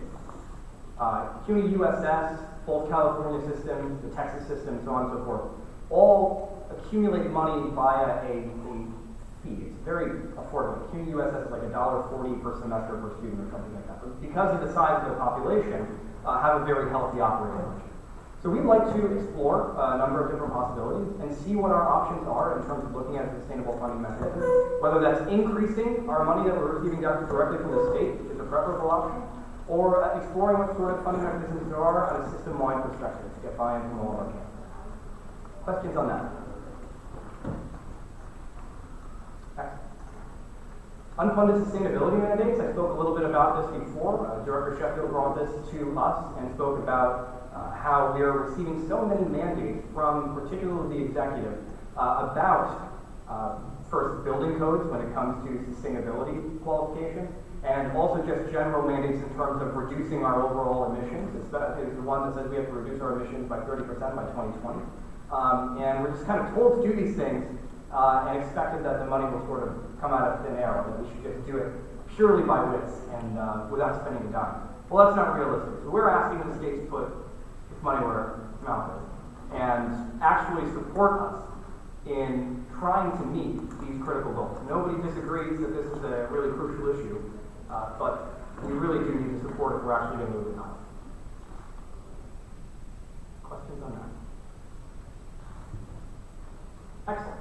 The last item is a continuation of an effort that we've seen for the past few years, and that is encouraging regular review of disability access and ADA compliance. We want to make sure that as students are finding issues and holes in the current ADA policy, that we're revisiting, updating, and revising these to make sure that we're reflecting those, to ensure that our campuses are accessible to everybody, whether they have a physical disability or an individual disability. Any questions on that? Is there a reason for specifying ADA compliance over universal design? Is there a reason for specifying ADA compliance over universal design? So ADA is the largest part of universal design. It's federally mandated in a way that we don't see from the state. And it's something that impacts more than just student campuses. It's a nationwide mandate. So it's just a policy in place. We specifically just denoted the policy. Yeah. Any other questions on that? The last thing I want to draw attention to is the new result clause. This structure of this is slightly different from years past. The last result clause is new because we decided, so often we find ourselves mid-session where the political winds have changed. Something has changed sort of what we're looking at, whether it's the key players or a particular bill. And we, as legislative affairs team, have our hands tied because we have this resolution that is so strictly binding that we can't really deviate from it. So what we would like to do this year is ask voting delegates to give us the ability to talk amongst ourselves with the president and with all of the representatives in the executive committee and determine whether or not we can have a little bit of leeway with how we apply this, just given on how the political dynamic of next session sort of shape up. Anybody have any thoughts on that? Excellent. Anybody have any thoughts, comments, or questions on the agenda overall? I have a comment. I just want to commend you and the legislative affairs team for yet another legislative agenda. I was in a position where I was the senior director for external affairs, working directly on putting the legislative agenda together. It's incredibly, incredibly difficult because you have to incorporate every stakeholder. And you have to incorporate issues that everybody cares about. And you have to focus on community colleges and state ops and agriculture and technology schools and university colleges. And you have to make sure that diversity and every element of diversity, communication, and every element of what we discuss is incorporated, because this is the document showing what the governing body for the largest system of public higher education, arguably comprehensive system in the world, is going to advocate for. And so putting something like this together he wasn't sitting in his room last night typing this out. I mean, they've been working on this for months, and Nick's been working on this for months, and the committee, Colin, and others have been working on this for months. Pat worked on the tuition document for weeks and weeks. That this is a hugely influential and important document. I say that, one, to let you know that I guarantee that Ray and his team have thought of many of the questions that you have and the things that you've commented on, so don't be afraid if you don't have any questions, or if you feel like you should, as if you're missing something. We've been doing this long enough where it's probably incorporated somewhere, but I also say it to let you know that if you do have questions, you shouldn't hesitate to ask, because this is the direction in which we're going to be taking our executive committee for the next year. So if you have questions, ask. If not, that's truly perfectly fine. But understand how important this is. It's going to be presented to the General Assembly, so there will be more opportunities there. But I trust hopefully you've all been talking to your representative, to your SGA presidents, such that none of this is a surprise to them, and they're not, very against any of it because you've said it here. So, with that, Nick, do you have anything to add to legislative agenda, anything like that? No, sir. Bridget? Pat? Morgan? Carolyn? Anybody?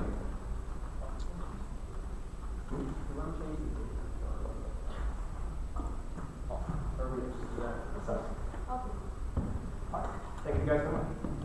All right.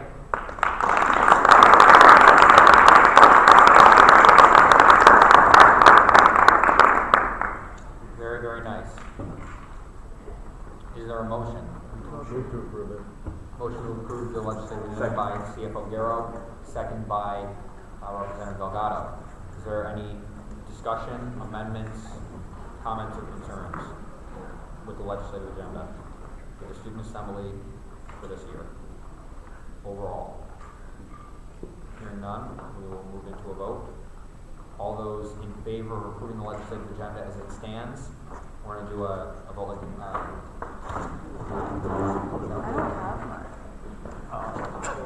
raise your flag and tie.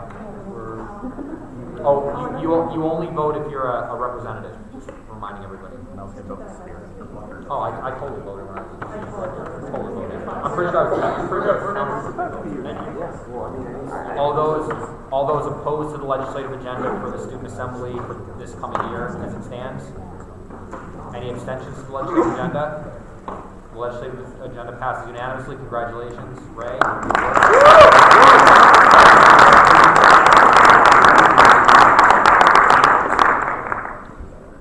Moving right along. We have, what was the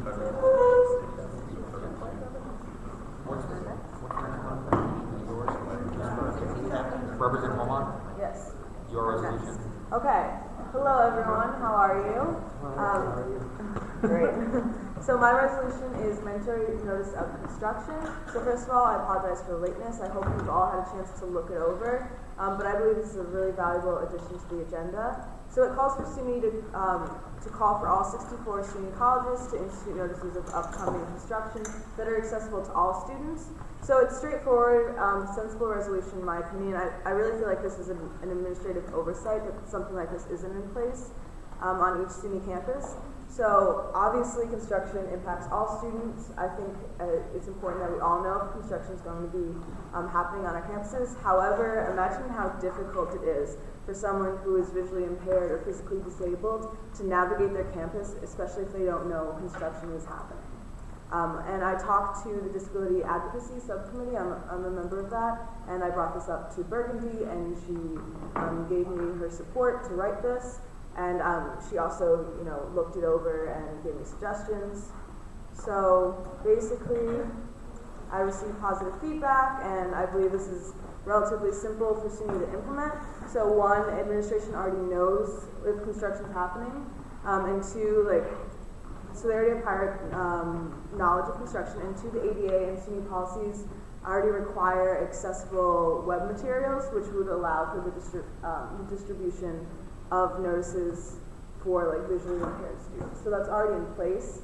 It's just actually implementing some sort of system. Now, I didn't include specifics because I think that this would be should sort of be left to the campuses to be determined by each campus, because what works for one might not work for another. So on my campus, we get student announce every single day, and students don't read it, so it might be better to email or put it on the website and just have a page on the website that the students are knowledgeable about that we have construction notices. So I really thought that should be left up to the campus, which is why there's no language specifying that. And then I just want to thank Connor for his help, because I didn't know specifically that SUNY couldn't mandate, for example, statutory or community colleges. So we changed the language a little bit in the last few hours, just to sort of differentiate between those different kinds of different sectors. So, are there any questions or concerns? Is there a motion? Motion. I'm sorry. Representative Homa, I think if I can make the motion, right? Yeah, there's. Yeah. So I motion? I think you. Yeah. Could I? Second by Representative Petit.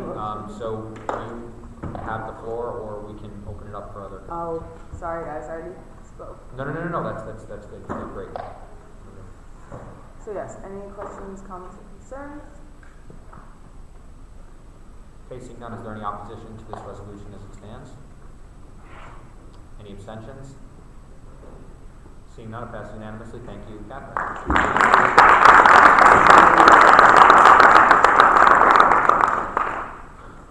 CFO Garo.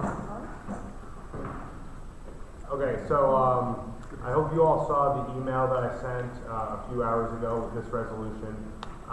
It passed the UAlbany Student Association Senate on Thursday night, so that's why I came in late. I had to reformat it for us and that stuff, and I didn't really have a chance until this morning. So, you know, the University of Albany is, I had their president resign recently, and are in the process of creating a search committee to find a new president. So in the Student Association office the other day, there was some discussion had about an email that was sent to the students that said they were following the SUNY guidelines, and they were seeking, you know, one student, and they had a nomination form. And there was a lot of discussion about how the students really didn't think that was right. So this resolution came together. It's supported by the Student Association president at UAlbany and the University Council rep, Jarius, who you guys know. And it appears from the early discussions that have been had is that it's very feasible that in the presidential search at UAlbany, we will end up with more than one student on that search committee. So I thought that it would be a good idea to bring it here and try and go system-wide with it. I heard, I think it was Tony earlier said that you guys had 2 students on your search committee, which is excellent. And I think, you know, it should almost be the standard in presidential searches to give both the SGA president and the trustee or university council member the opportunity to be a part of it, or, you know, a second or third student, whoever it may be, and whoever is the most qualified. I really think this is something that can realistically be brought to SUNY and change their policy. Based on what I've seen at UAlbany and what I've heard on a limited basis from other campuses, it seems to me like there is an openness on the campus level to include more than one student.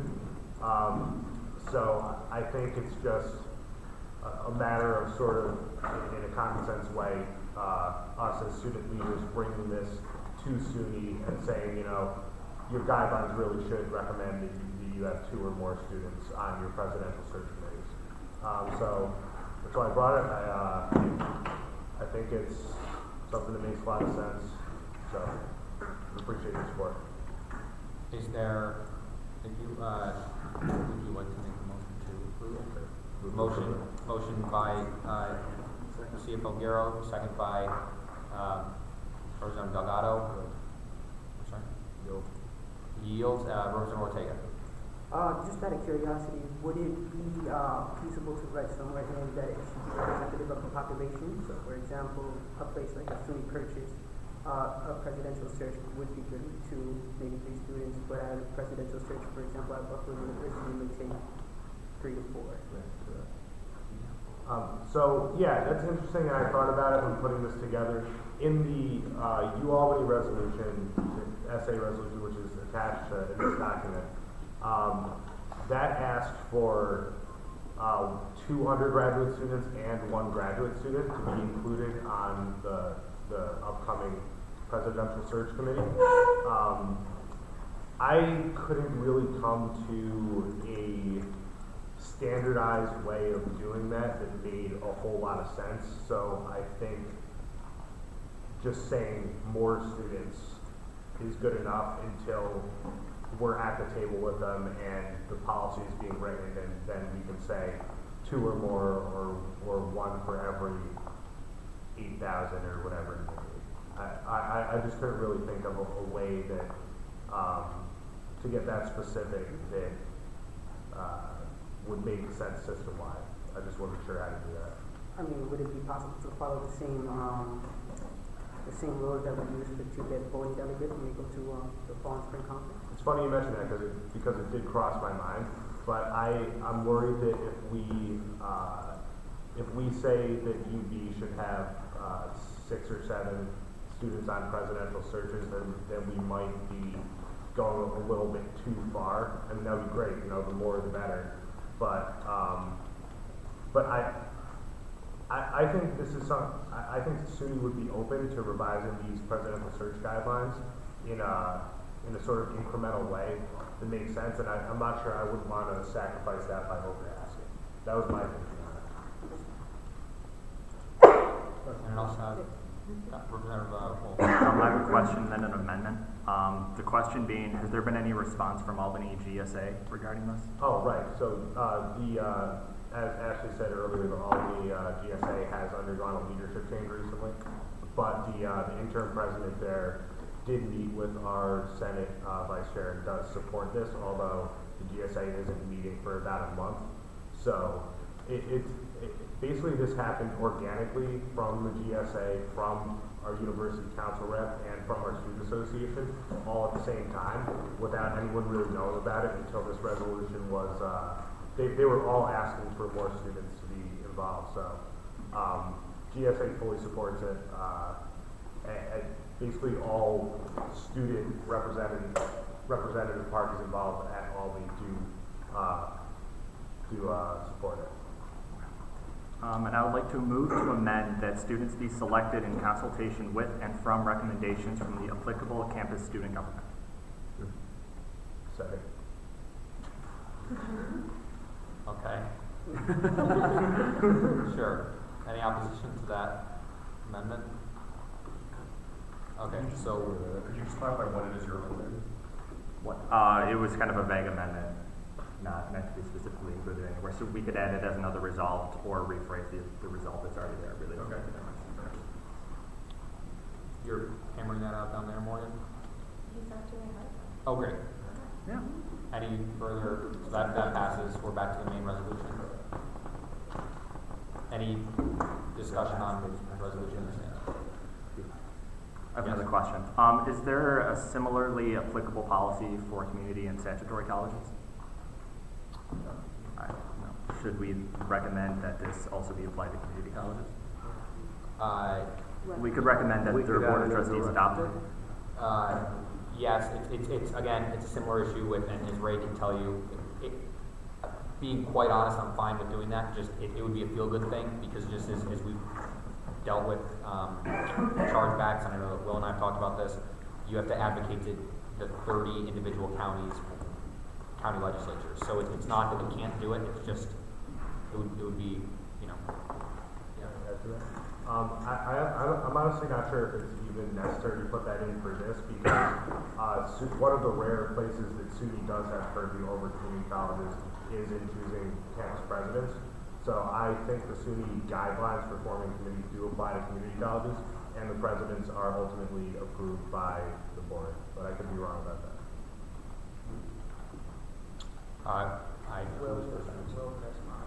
Okay, Representative Petit. In response to that, I think we're all in consensus that, with the exception of presidents, the Board of Trustees cannot mandate for community colleges. Alongside such, if we're going to start inching towards the conversation of making that its own separate thing, think we should be a little bit wary because community colleges have their own issues with shared governance going on right now. So I think it might be better to be a little bit more careful with which conversations we're starting in conjunction with the others. Just, we have a lot on the plate. Representative Ortega? Just gotta, to make things clear, because I only read through it really quick. Is there a statement that says that you should include both graduate and undergraduate as a student representation? I can answer that. So the policy that Pat sent, which is the standing student policy, only specifies graduate student representation on campuses with an FTE of over 10,000 students. And Mike? Yeah, aside from what Representative Petit said, my humble opinion to the committee is that even though this is a great initiative even on part of community colleges, and community colleges, entail their own issues, but my opinion on this is that informally we could pursue this issue and make sure that and this is where all of the reps come in play. That you can contact your community colleges who you are in conjunction and working with. So basically, just push them. All right. Make sure that your campus SGAs make it a point that they pass this resolution, and then it eventually goes to their FSA or their board at the end of the day. So that's my suggestion.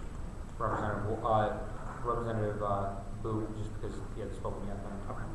I know that at Clinton, in the search for our new president, Johanna Duncan Poitier was really awesome in coming and talking to us.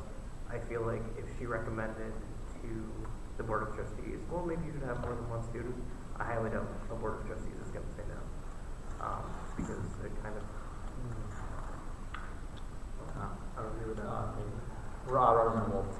Just as a point of clarification, the policy that Pat sent out in the email only applies to state-operated campuses.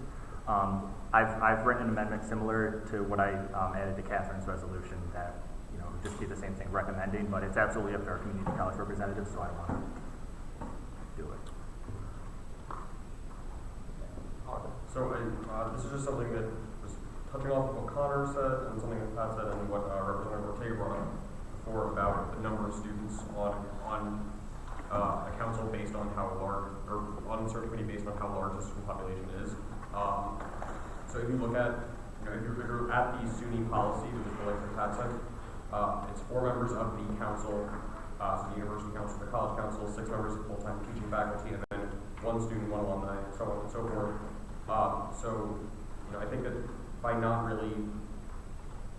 by not specifying different students based on how large the campus is, different numbers of students, I think that's good because all of the search committees are the same size. The bullet point under that. Yeah, no, I know. No, but in terms of what Chris was saying before with having a larger student representation, more than just 2 on, for instance, UBs versus a school that's smaller. And also just with someone brought up statutory colleges before, so Cornell and Alfred. The SUNY chancellor and the board of trustees do not have the authority to do anything related to the presidents of those institutions, although they have the authority to approve the appointments for the deans of those 5 statutory colleges. Just this past June for Alfred Ceramics. They approved the provost to also serve as the acting head of Alfred Ceramics. And the same policy applies to the 4 deans of the statutory colleges of Cornell. This policy cannot, and they don't have the authority to make this policy apply to those 2 institutions. Anything else? Comments? Okay. All those opposed to passing this resolution as amended? Any abstentions? Passing the resolution as amended? All in favor of passing the resolution as amended? Passes unanimously. Thank you very much. I would like to step down from the chair for a moment, if you may, and then I'd like to bring up a point. I'd like to add. Please. Watching the presidential election unfold, I was upset, doesn't touch it. I was emotional, doesn't touch it. Angry, doesn't touch it. There's just, I can't think of an adjective to touch it. If one of you can, let me know. at the way in which sexual assault and violence was politicized for political gain. I came this close to posting a Facebook status that probably would have just ended a lot of things for me because of how upset I was with both parties, both candidates, both bases, all bases, at the way in which men and women and those who don't identify who have gone through the survivors of sexual assault were forced to relive this on a massively enormous scale because of the polarization and politicization of this issue. I'm not quite sure. We're not going to pass a resolution. We're not going to pass anything. But I would not be opposed to, as the president of the Student Assembly and with the advice and consent of the Executive Committee, releasing a statement articulating that, especially Domestic Violence Awareness Month, how disgusting it is to exploit survivors and their stories and their issues because you're trying to score a cheap political point for yourself for a selfish reason. And I say that I was met with some opposition on my Facebook status that I did post of people saying it needs to be discussed and it needs to be, this is a great way to bring it forth, and this is finally it's being talked about, and maybe if a candidate does engage in sexual violence, maybe they should be held accountable for it. All of that's true, and none of that is being argued against by me. But there's a way to go about it, and there's a constructive way to go about it, and there's a way to go about it because you want to see change as opposed to wanting to see a bump in your poll numbers. And the way it was gone about hurt an immeasurable number of people, myself included, and I'm sure many of you here today. So I open the floor for discussion. I stepped down from the chair because I'm biased in this. I'd like to see something happen, and I'm not in a position to act fairly because of how I'm not annoyed, I'm not put off by it, I'm not ticked, there's a word for when there's not a word, and I don't know what that word is, but there's a word for it, and that's how I feel. Because I'm sad and I'm hurt. So I open it up to you. If this conversation's enough, it's enough. But if you think that we as an organization, with our efforts on It's On Us, our efforts on sexual violence and assault prevention, and personal stories that I'm sure many of us have, either personally or through others, then I would be more than happy to lead the charge on drafting something as an op-ed or as an article or as a statement or something, articulating our disgust at the political system as it stands with this issue. I would love to see that happen because I think these important people as students, we're looking up to the people who are running for president. And I think I've heard students take it really lightly, the whole situation since then, making jokes about it. And I just think the atmosphere is taking what is an extremely serious problem very lightly because of the way it was addressed. So I would highly approve of whatever you think is the right way to go about that. Representative.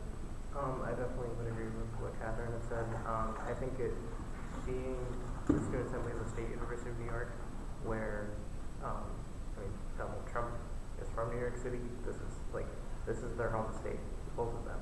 So for us as New Yorkers to come out and say, hey, we're not standing for this, and lead the forefront, nationally and say, we stand against sexual assault, we stand against domestic violence. I think that's a major, and I commend you for, I didn't even think of it, so I commend you for wanting to do that. Representative Ortega. I would highly agree with exactly what Representative Bougie said. Clinton was senator here. Donald Trump is from here. I just think that we have to really, if we are really planning to do this, to go down as a group and really think about how we want to plan this state. I do not personally think that attacking either candidate, as much as I would love to do such a thing, I do not personally think that blatant attacks on either candidate would be the wise choice of action. I think the better choice of action would be to more attack the political system itself, or not the system, but the way that politics has brought sexual violence into a presidential election, which I never thought I would see the day that something like this would happen, where sexual assault and domestic violence have been brought into the political realm, where the only place where that belongs is to create, policies that help people with these types of issues, not to bring these issues into the political realm to try to, give pointers and to upscale one candidate over the other. I don't. It's just not meant to be that way. So. I just want to respond to that. I could not agree more. Anybody, again, I think I'm friends with every single one of you on Facebook if you have Facebook. Hashtag Ashley. But I've not hidden I've not hidden the candidate I support in this election. I've met that person and I've discussed issues with that person and I support that person wholeheartedly. And I was very clear in what I said both with my status and what I said here today that I'm disgusted with both parties, both candidates, and the system as a whole. Because Chris, you're absolutely right. This is not, again, regardless of other issues, this issue in particular is too big and too important to me, and I know many of you, to be political in itself. It's not supposed to be. It's supposed to be so I'm just saying I agree with you entirely, and the goal was never to shout any point, rather any one person out. Representative Springs. I think Tyler was actually before me. Okay, yes. So I wholeheartedly agree. I don't think you're going to, I could be wrong, but I don't think you're going to hear a voice in this room that is going to disagree with any of that. I think that's a very nonpartisan feeling to have just as a human being, and especially knowing survivors and I'm sure everyone or many of you do in this room. This statement, as Chris just described, is at most nonpartisan, or very much so. And it obviously, as a public organization, it has to be demonstrated to that caliber. But showing as students discussed with this, especially with campus sexual assault being a problem that has been not until recently, very much unfortunately, thrown under the rug. Now that this is becoming something that is a movement to stop this, and this happening at this moment is, I can't think of a better word to say anything but disgusting. So I would love to put out a statement. I think that statement is going to have to take input from everyone possible within not only the communications department, but everybody on the executive board as well, because unlike any other statement that we would ever put out, I really would like every single one of you to be on board putting this together. Representative Springs. For me, part of my issue that I have with this is one, the emotional cost that people go through that deal with that issue. Then the amount of money we spend trying to combat issues like that, where people are dealing with sexual assault, dealing with the aftermath of going through those things. I'm sorry that I'm obviously upset by stuff like that, but the amount of cost that it costs us to address these issues, but yet they so freely turn it into a weapon. And that's what bothers me, is how much do we have to pay for other people to freely just turn what we see as a loss, what we see as a major cost, and they just turn it into a joke. And unfortunately, it's not one party, it's not one group. Like, ignorance wears all kinds of hats. And we need to address that. It would be wrong of us as humans, not just as student leaders, it would be wrong of us as humans not to address ignorance when we see it in front of our face. Director Muniz. Thank you. So I think we'll find very little contention about the fact that some sort of statement needs to be made. My sense of the issue is that this is more than a SUNY issue. It's more than a state of New York issue. It's a national issue. And so if we're going to do something like this, I understand that expediency is important here. Obviously, we only have 3 weeks left to the election. But I think it would behoove us to reach out to every single contact we have and every single student government across the country, from New York to California, and get every student we can to sign on to this statement, saying that regardless of your political ideology, it is not okay, it will never be okay, to exploit the situation. And that we collectively, as student leaders from coast to coast, will not take it. That's all. Any further discussion? Deputy Director Ramsey. I just wanted to echo what Tyler was saying before. I think that, because of how serious of an issue this is, because this is something that, I know I feel passionately about this, and I know a lot of other people in this room, if not everyone else in this room, feels very passionate about this. I think that this, I think this is something that would really be, not necessarily more effective, but a much stronger statement if everyone in this room, everyone in the executive committee, cabinet, and executive board signs on and says, I support this statement, I wholeheartedly endorse the president's statement on this issue, because this is something that's important. This happens on every college campus across the United States, and we need to start talking about it without turning this into, without politicizing it and without turning it into jokes or laughing matter. Any further discussion?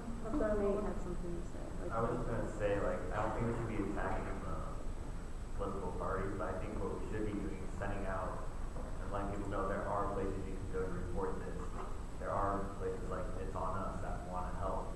I think that might be a better way to just remind people there are people out there that will help you. You just got to voice your experience, let us know what happened, we'll try to help you out rather than attack the person who tries to manipulate it by only people who went through it in the past rather than we need to report it now when it happens rather than wait 10 years down the line to see what happened.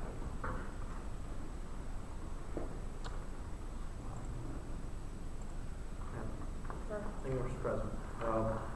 First off, I just really want the record to reflect that this is one of those days that I'm really proud to be a part of this organization. That we've started this conversation, we've started this narrative. And I would also like the record to reflect that, Mr. President, thankful to you to bring this up. And this is not just a student advocacy issue. This is just about principle. This is just about the value of human life. That how demeaned it has gone in just politics and just for, as you said, a cheap political point. And I would be more than proud to be part of the department or to lead the department which puts this statement out.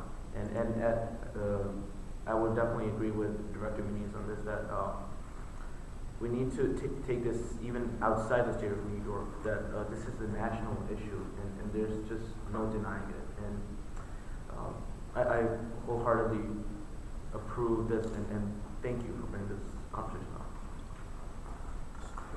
So I would say, perhaps in closing, I think that we're all on the same page. A motion to draft such a statement with the assistance of the Communications Department and Executive Board, with the advice and input from all of us here, as well as working to see whom else we can get involved from other statewide student government organizations and students within the assembly, but that within SUNY rather, but that we, again, in the interest of expediency and to avoid the red tape and bureaucracy of votes and things, that the representatives trust our ability to put a statement out with advice and sending it out and getting input via email and like that, but just that we as a student assembly support such a statement, both because of the time that this is happening, but because we're all student leaders, because we all want the same thing. So I don't know how you make that motion, Morgan, I'm sorry, but I make that motion. Second.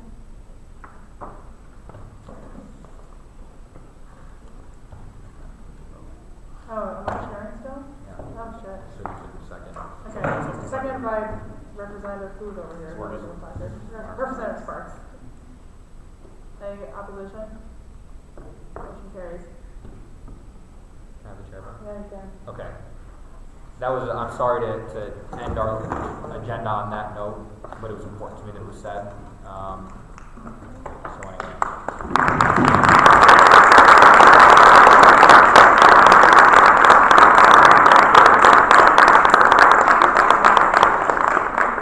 So as we end, I want to thank all of you. I want to thank Jeanette and Student of Westbury for hosting us and for the outstanding lunch.